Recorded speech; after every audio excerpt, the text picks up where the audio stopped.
জন্ম ময়মনসিংহে, তারপরে কৈশোর কলকাতায় আমার ধাত্রী। কিশোরবেলার বিস্ময়, তারুণ্যের উন্মাদনা, প্রৌঢ়ত্ব পেরিয়ে জীবনের বেশিরভাগটাই তো কেটে গেল এই শহরে। স্বপ্ন আর সংগ্রামে জীবন আর জীবিকাও। অন্তরে বাহিরে কত না রূপ রূপান্তর দেখলাম প্রায় 6 দশক ধরে। রাস্তায় গ্যাসবাতি থেকে সোডিয়াম ভেপার, হ্যালোজেন, মসৃণ রাস্তা, চোখ জুড়োনো উড়ালপুল, কত ঝাঁ চকচকে মল, প্লাজা, সিনেমার জন্য ফেম, আইনক্স, সিটি সেন্টার, মঠ টিনেজারদের কলকাকলি, মুঠোয় ধরা সারা দুনিয়া ছোট্ট মোবাইলে। পিসি, ল্যাপটপ, সফটওয়্যার, মেট্রো রেল, কত দ্রুত বদলে যাচ্ছে চারপাশ। আমার এত চেনা কলকাতায় সেকেলে ধ্যান ধারণা অভ্যেস নিয়ে আমি দিশাহারা। ট্রাম রাস্তা বদলে গেছে, পথ বদলেছে। ভোরের ট্রাম বা রাতের শেষ ট্রাম চড়িনি কতদিন। কলেজে পড়ার দিনগুলো মনে পড়ে। ছুটির দুপুর জুড়ে 1 টাকার অলটি টিকিট কিনে একটা দারুণ বই সঙ্গী করে গ্যালিপ স্ট্রিট, বালিগঞ্জ, টালিগঞ্জ ঘুরে ফিরে কতবার ট্রামের ফার্স্ট ক্লাসে একেবারে সামনের সিটে কি দারুণ কেটেছে। ওই একদিনই সপ্তাহে ট্রামের ফার্স্ট ক্লাসে চড়া, অন্য সব দিন সেকেন্ড ক্লাস, নয়তো পায়ে হাঁটা। এভাবেই ধর্মতলার পথে দেখি সুভাষ মুখোপাধ্যায়কে। সেই বয়সের স্বপ্নের পদাতিক কবির সঙ্গে কথা বলে রোমাঞ্চিত। দেশভাগ, দাঙ্গার সময় বয়স হয়নি বোঝার, তবে তার আঁচ লেগেছে, ঢেউ লেগেছে। কলকাতার জনজীবনের রূপ বারবার বদলে গেছে। গণনাট্যের আন্দোলনে সামিল হওয়ার পক্ষে নিতান্তই নাবালক ছিলাম, কিন্তু সে ঐতিহাসিক ঐতিহ্যের উত্তরাধিকার তো পেয়েছি। পরিচয় হয়েছে, সান্নিধ্য পেয়েছি সেই সব দিকপাল মানুষের।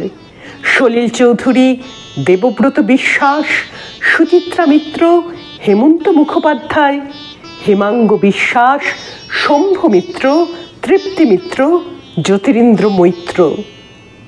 বাবা চাইতেন ছোটবেলা থেকেই কলকাতায় যা হতো, যা ছিল, সব কিছুর সঙ্গেই যেন জানা চেনা হয়।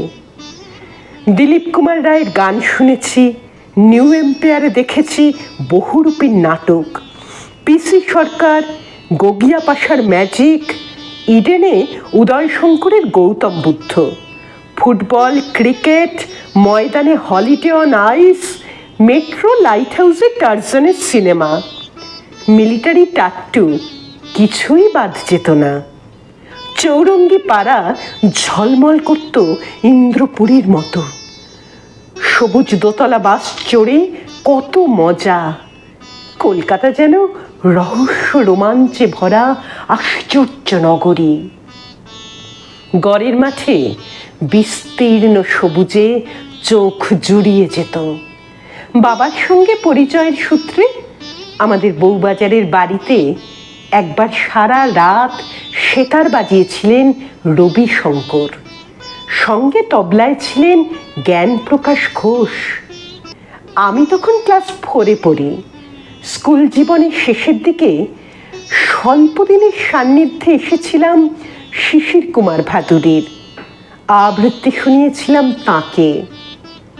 এর আগে ক্লাস 5-এ পড়ার সময় আমার এক শিক্ষক অজিত সেন নিয়ে গিয়েছিলেন মোহিতলাল মজুমদারের কাছে তাঁর কবিতা কালাপাহাড় শোনাবো বলে। কলেজের দিনগুলি বর্ণময় অজস্র স্মৃতিতে উজ্জ্বল।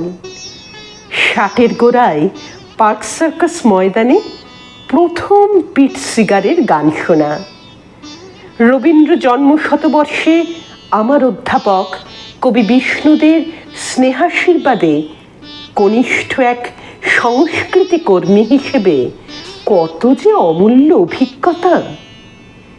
এ সময় সান্নিধ্য পেয়েছি উস্তাদ আলাউদ্দিন খান, উস্তাদ বরে গোলাম আলী, উস্তাদ আলী আকবর খান, যামিনী রায়, সত্যেন্দ্রনাথ বসু, গোপাল হালদার, চিন্মোহন ও উমা স্নেহানবিশ, পুলিন বিহারী সেন, দীপেন বন্দ্যোপাধ্যায়, সমরেশ বসুর।